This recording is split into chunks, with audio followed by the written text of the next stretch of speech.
Acompanhar. Nós vamos dar sequência na leitura, então, é o capítulo 23 de Êxodo. Vamos ler agora do versículo 20 ao 33. Então, versículo 20. Deus segue falando a Moisés para Moisés transmitir ao povo, né? Então, Deus falando: Eis que envio um anjo à frente de vocês para protegê-los por todo o caminho e fazê-los chegar ao lugar que preparei. Prestem atenção e ouçam o que ele diz. Não se rebelem contra ele, pois não perdoará as suas transgressões. Pois nele está o meu nome. Se vocês ouvirem atentamente o que ele disser e fizerem tudo o que lhes ordeno, serei inimigo dos seus inimigos e adversário dos seus adversários. O meu anjo irá à frente de vocês e os fará chegar à terra dos amorreus, dos hititas, dos ferezeus, dos cananeus, dos heveus e dos jebuseus, e eu os exterminarei. Não se curvem diante dos deuses deles, nem lhes prestem culto, nem sigam as suas práticas. Destruam-nos totalmente e quebrem as suas colunas sagradas, né? Falando dos deuses. Prestem culto ao Senhor, o Deus de vocês, e ele os abençoará, dando-lhes alimento e água. Tirarei a doença do meio de vocês. Em sua terra, nenhuma grávida perderá o filho, nem haverá mulher estéril. Farei completar-se o tempo de duração da vida de vocês.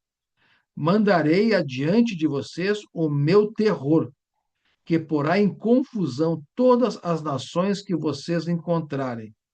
Farei que todos os seus inimigos virem as costas e fujam. Causarei pânico entre os heveus, os cananeus e os hititas, para expulsá-los de diante de vocês. Não os expulsarei num só ano, pois a terra se tornaria desolada e os animais selvagens se multiplicariam, ameaçando vocês. Eu os expulsarei aos poucos, até que vocês sejam numerosos o suficiente para tomarem posse da terra. Estabelecerei as suas fronteiras desde o Mar Vermelho até o Mar dos Filisteus, e desde o deserto até o Eufrates. Entregarei em suas mãos os povos que vivem na terra, os quais vocês expulsarão de diante de vocês. Não façam aliança com eles, nem com seus deuses. Não deixem que esses povos morem na terra de vocês, senão eles os levarão a pecar contra mim, porque prestar culto aos deuses deles será uma armadilha para vocês. Um comentário desses versículos, aqui Deus está prometendo, né, enviar um anjo poderoso para guiar o povo de Israel com segurança até a terra prometida, que é Canaã. Em troca de proteção e vitória contra os inimigos, os israelitas precisariam obedecer estritamente a Deus e não adorar outros deuses. Então, essa é a condição, obediência total. Então, a presença do anjo está no versículos 20 a 23. Deus diz: Eis que envio um anjo adiante de ti, né, de vocês. Esse anjo não era um mensageiro comum, pois Deus afirma, né, o meu nome está nele. Esse anjo é conhecido nas Escrituras como o anjo do Senhor. Diversos teólogos estudiosos apontam que ele não era um anjo comum, mas sim a manifestação do próprio Deus ou do Filho de Deus, Jesus, né, antes de ele vir à Terra. Isso é confirmado por um detalhe importante citado no versículo 21. Qual detalhe? O meu nome está nele. O anjo tinha autoridade divina para perdoar pecados. Acompanhe como agia esse anjo. Ele era o guia e guardião. Ele foi encarregado de guiar o povo de Israel com segurança pelo deserto e levá-los à terra prometida, a Canaã. Ele era um juiz rigoroso. Deus alertou o povo para obedecer à voz desse anjo, pois ele não toleraria rebeliões ou desobediência. Ele era um guerreiro também. O anjo prometeu lutar contra os inimigos de Israel e expulsar os povos que viviam na terra prometida. Para compreender o peso do nome dele, desse anjo, imagina que o anjo fosse um representante oficial de um presidente do país, de um país. Quando esse representante fala, é como se o próprio presidente estivesse falando, pois ele carrega toda a autoridade e poder da presidência. Então, esse anjo está carregando toda a autoridade e o poder de Deus, né? A promessa de vitória e bênção, nos versículos 24 a 27 que a gente leu, Deus promete ser o inimigo dos inimigos de Israel. Ele garante fartura, o pão e água, e saúde, afastando as doenças. Mas a condição para isso era clara: o povo deveria destruir os ídolos das nações vizinhas e adorar somente ao Senhor. A conquista gradual dos versículos 28 a 33, Deus avisa que não expulsaria todos os povos de Canaã de uma só vez. Ele faria isso aos poucos, para que a terra não ficasse deserta e tomada por animais selvagens, antes que os israelitas tivessem população suficiente para habitá-la e cultivá-la. Por fim, Deus faz um alerta severo: Israel não deveria fazer alianças ou amizades com os povos daquela terra, para não cair na armadilha da idolatria, que seria adorar os deuses falsos.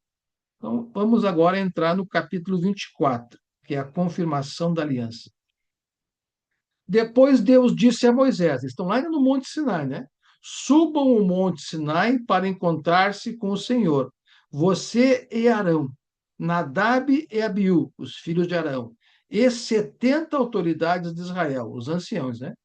Adorem à distância, somente Moisés se aproximará do Senhor, os outros não. O povo também não subirá com ele. Então, segue lá no Monte Sinai, Deus dando orientações, eles só vão voltar a caminhar no deserto lá em Números, nós vamos ver depois. Quando Moisés se dirigiu ao povo e transmitiu-lhes todas as palavras e ordenanças do Senhor, eles responderam em uníssono: faremos tudo o que o Senhor ordenou. Moisés então escreveu tudo o que o Senhor dissera. Então Moisés escreveu tudo, tudo que o Senhor orientou, Moisés escreveu.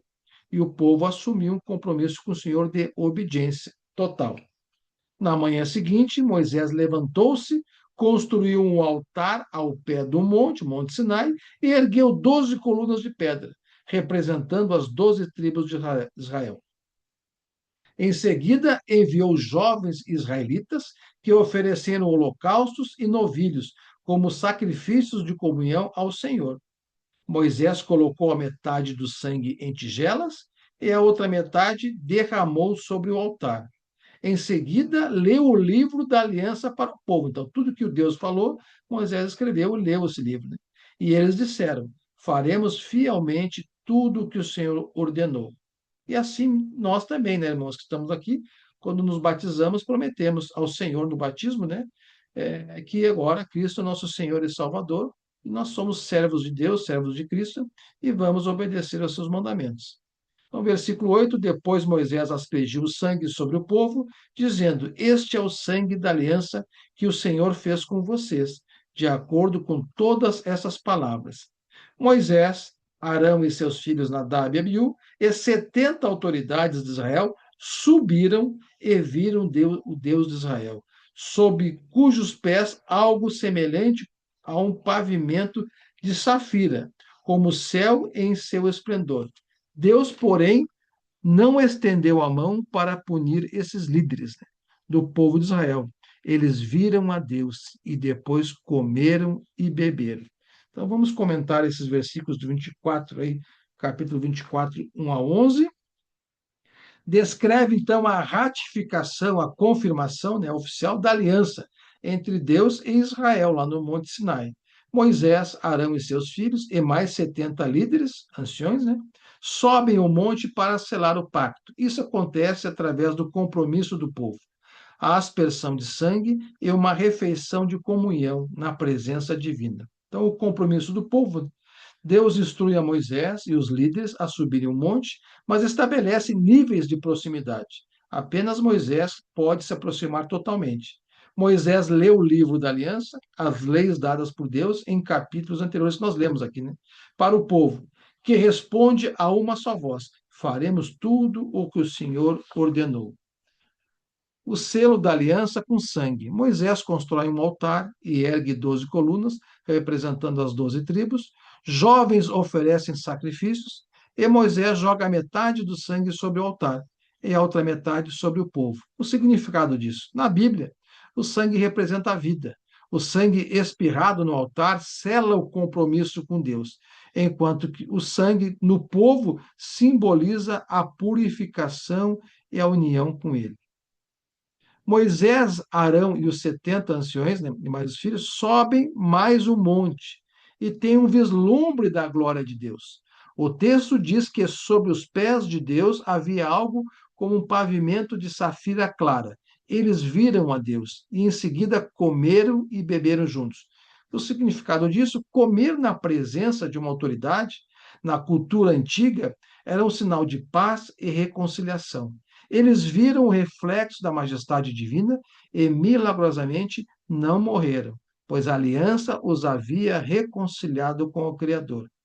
Esse evento é uma prévia do Novo Testamento, onde Jesus sela a nova aliança definitiva com o seu próprio sangue, permitindo que a humanidade tenha comunhão direta com Deus. Assim como esse povo aqui, os anciões, tiveram lá em Arão com Deus, uma comunhão, nós temos hoje comunhão direta com Deus nas orações, buscar o Deus, graças a Cristo que morreu na cruz e derramou o seu sangue em uma nova aliança. Vamos dar sequência na leitura aqui no versículo 12 a 18, do capítulo 24. Disse o Senhor a Moisés: suba o monte, venha até mim e fique aqui. E eu lhe darei as tábuas de pedra com a lei e os mandamentos, que escrevi para a instrução do povo. Moisés partiu com Josué, seu auxiliar, e subiu ao monte de Deus. Disse ele às autoridades de Israel: esperem-nos aqui, até que retornemos. Arão e Ur ficarão com vocês. Quem tiver alguma questão para resolver, poderá procurá-los. Quando Moisés subiu, a nuvem cobriu o monte e a glória do Senhor permaneceu sobre o monte Sinai. Durante 6 dias, a nuvem cobriu o monte. No 7º dia, o Senhor chamou Moisés do interior da nuvem. Aos olhos dos israelitas, a glória do Senhor parecia um fogo consumidor no topo do monte. Moisés entrou na nuvem e foi subindo o monte e permaneceu no monte por 40 dias e 40 noites. Comentário desses versículos, do 12 ao 18. Deus chama Moisés ao topo do monte Sinai para receber as tábuas de pedra com a lei e os 10 mandamentos. A nuvem e o fogo representam a glória e a presença viva do Senhor. Isso marca a separação de Moisés para o encontro exclusivo com o Criador. O chamado no versículo 12, Deus ordena que Moisés suba a montanha.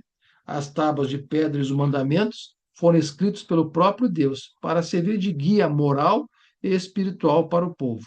O companheiro Moisés leva consigo Josué, o seu ajudante. Josué sobe uma parte do caminho e aguarda, enquanto Moisés segue sozinho para o topo.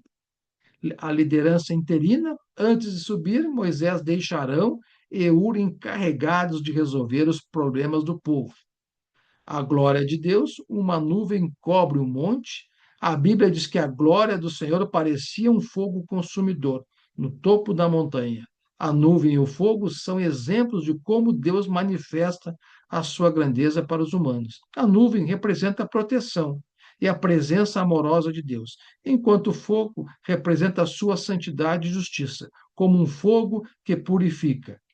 Por 40 dias, né, Moisés entra na nuvem e passa 40 dias e 40 noites no monte, na presença de Deus, sem comer e beber. Esse evento mostra como Moisés foi separado como mediador, alguém que falava com Deus e trazia as instruções divinas para o povo. Aqui nós terminamos de ler o capítulo 24, vamos parar por aqui hoje, porque do 25 em diante nós vamos ver Deus dando as tábuas e uma série de mandamentos para Moisés. Nós vamos ver na próxima aula. Deus vai, ele está no Monte Sinai. Aí eu vou espumar um pouquinho aqui. O Monte Sinai seria como os céus, o local sagrado, que só alguém purificado poderia entrar lá. Deus, o que que vai fazer? Vai sair do Monte Sinai, do 25 em diante, e vai passar a viver no meio do povo, no tabernáculo. Nós vamos ver tudo isso a partir do 25 em diante.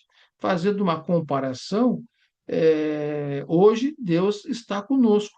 Nós vemos isso mais no Evangelho de Mateus, né? Emmanuel, Deus conosco, através de Jesus, nos batizamos e temos o Espírito Santo.